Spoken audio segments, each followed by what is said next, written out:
I remember being called faggot and going home and looking up what it meant, because I didn't know. You know, I had to tell them I felt this way since elementary school.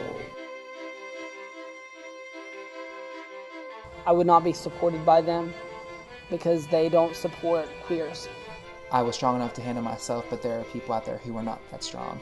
We all come out of the closet, and we all have to make that choice. I think West Virginia people as a whole are very caring people and very loving people and very supportive people. The first day I walked out my door as Cynthia, on the 1st of October 2009, was the most liberating day of my life. You know, she's been there for him since minute one, since the second he was there, and she was the first person to hold him. It shouldn't be a question about, are you going to lose your job? It shouldn't be a question about, can I marry the person that I happen to fall in love with in my life? It shouldn't be a question, can I be a parent and adopt a child legally? God created every bit of me. You know, my eyes are brown, my hair is curly, I'm gay. It's all part of one thing. It's like in Psalm 139, it says, I knew you in the womb, and you are wondrously made. And I said, yeah, we are.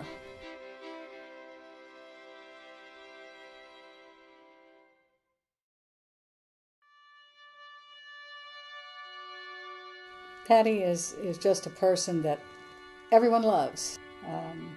She's a lot of fun. And she is very, very kind. We have been a couple. We've been partners for 23 years. And the first year was fantastic. Yeah. She loves that line, you know. What can I say? And the other 22 haven't been so bad either. No. So before Christina came over, I said, okay, she's a really good one. Like, don't scare her away, okay? Just be calm. She doesn't have kids and this and that. And the first thing Ariana does is, hey, you want to see me break dance? And she gets down the floor and starts spinning around. I was like, oh my gosh. But it actually worked out because she just like got down with her. And that's when I was really like, okay, yeah, she's the one I'm going to keep. Both of our moms, who are probably, you know, our most important person in our life, yeah. Both of our moms is like the other one, which I think is pretty special that our in-laws really like each other and we all get along so well. Yeah, our families are, I mean, I couldn't ask for a better situation. I love his family, he loves my family, oh my gosh. And so that worked out perfectly, yeah, really, and that's hard to find. Yeah. There's not a day that I don't go to work and I wait for texts and phone calls to daycare to see how he's doing, and Sarah to send me a message to say, hey, you know, he was good this morning when I dropped him off at daycare. This is my passion. My life here, my family, Sarah, our son Maddox, all of us in this house, like this is my passion. This is what I live for every day. I always worried about making sure that I didn't appear effeminate and that I was a macho male that society expected. And when I began transitioning, there was a realization of how incredibly freeing living genuine was. When someone discloses or comes out in a small community, it is like front page news. It's first thing people talk about. Did you hear Michael came out? Did you hear Michael thinks he might be gay?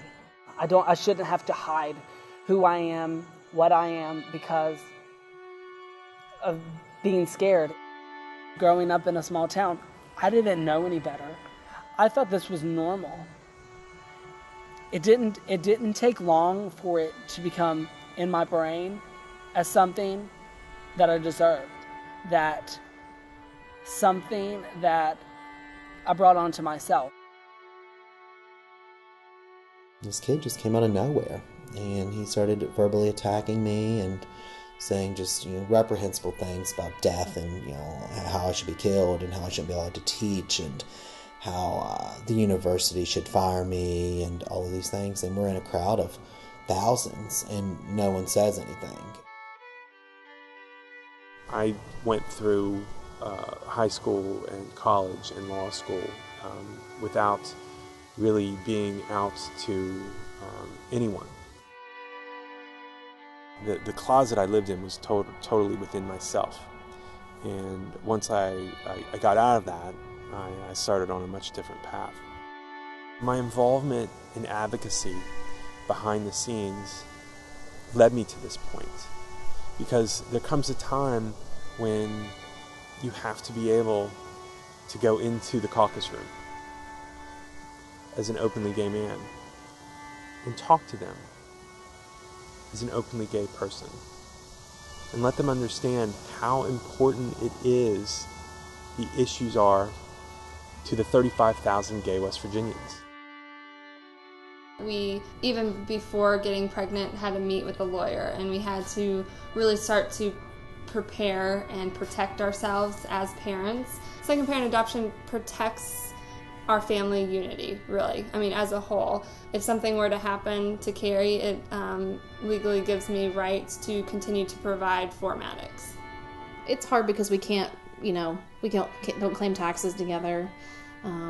Even when we had him, it was an issue as to, well, do we say the father's NA, or there's no option for other parent, and she's been there since day one with this, and it's been hard. It really has been tough not being able to say that, somebody looks at you and says, oh, are you married? Well, technically yes, but, if you're going to get, really technical about it here in the state, I'm not. So it's been hard. It really has. To me, no matter what, and to Maddox, no matter what, Sarah is going to be his mom. I just don't want there to be any question. No question. And Sarah is equally, if not more, mom than I am to Maddox. And I want that to be, legalized for us. I think it'd be extremely important. We've taken some steps. We have durable power of attorney. We have medical power of attorney. We have living wills. We have wills. We have set up joint accounts for this or that. But if push came to shove, if we had one of these horrendous situations where Pat was in the hospital and was not able to make a decision for herself regarding treatment, and I knew what her wishes were, and I said, this is what we need to do, if her daughter were to walk in, she'd say, that's my mother, you can't do that. And they'd say, well, yep, she's the next of kin. Even though we have all these pieces of paper, even though we've taken all these steps, if you're married, it's just, hey, you're the next of kin, you're the spouse. But for gay couples, right now, we're not recognized that way. People have all these big arguments and discussions about gay marriage, this and that, and it's a Bible issue. For us, the issue is to be able to go to the doctor. Whatever affects me affects her. Whatever affects her affects me. So at the end of the day, we pay substantially for additional health care costs when, that all could be avoided with health care benefits for same-sex partners. It is perfectly legal for any employer in this state to adopt a policy that they will discriminate against LGBT people. It's the law. And while we have that as the law in the state of West Virginia, no gay person is safe. Circumstances where I couldn't find work, no one would hire me, whether it was my gender identity or timing or whatever it was. I had some money saved for surgery, and I took all that money, and this is the result. I have succeeded in this conservative environment as a transgender woman and am a respected businesswoman in this community. To me, that's huge. Most people think that this is a choice, whether you're gay or lesbian or transgender or bi. The first thing that comes out of many people's mouth is that it's a choice. And, this is not a choice. This is who I am. And I am so very comfortable in who I am, and as are many other transgender people. They are who they are. And, they're not trying to do anything different than have the same rights as every other American. They want to be able to have families. They want to be able to pass on their estate just as any other family does. They want to have the same protections in the workplace and in housing and in medical care that every other person does in this country. And unfortunately, that's not the case. I was hearing faggot or queer probably on average of 2 times a week on campus. Like, I'd be walking in between classes and people would yell faggot out the window. You know, if a member of the faculty is being persecuted like that, like, what is happening in the dorms, what's happening in the rec centers, what's happening in the social life for these young college students?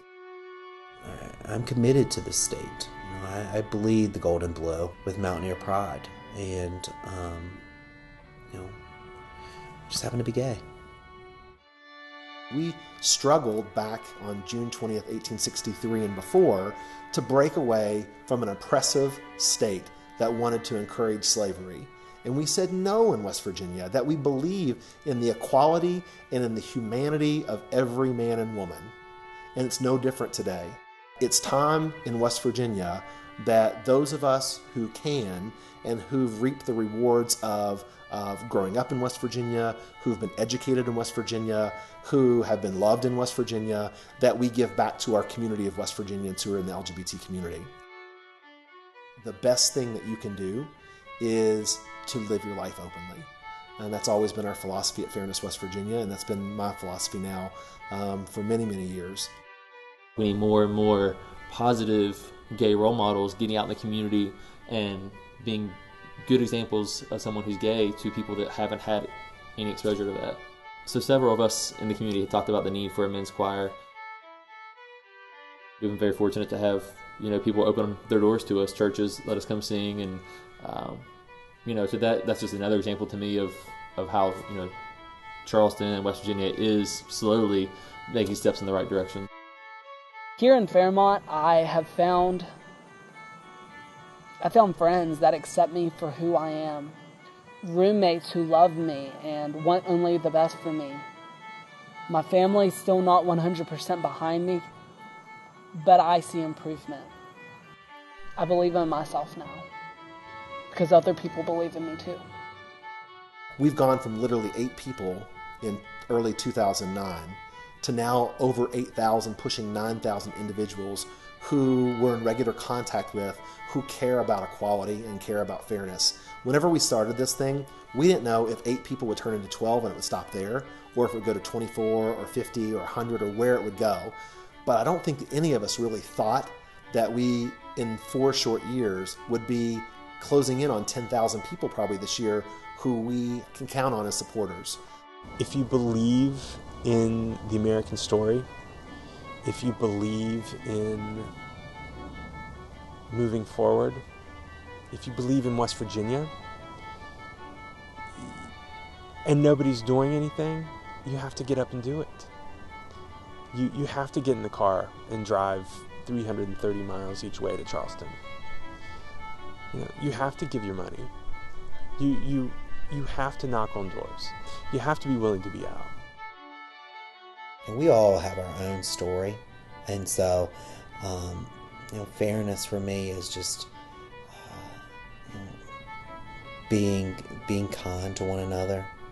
Fairness means to me seeing a day where my son will never know bigotry or discrimination or hatred toward any other person. It means, standing up for the minority and looking at them the same way as you would look at any other person. We want to be fair. We want everyone to recognize that there is good in everyone. Think of it this way, Kia. Fairness, basically, like people are people.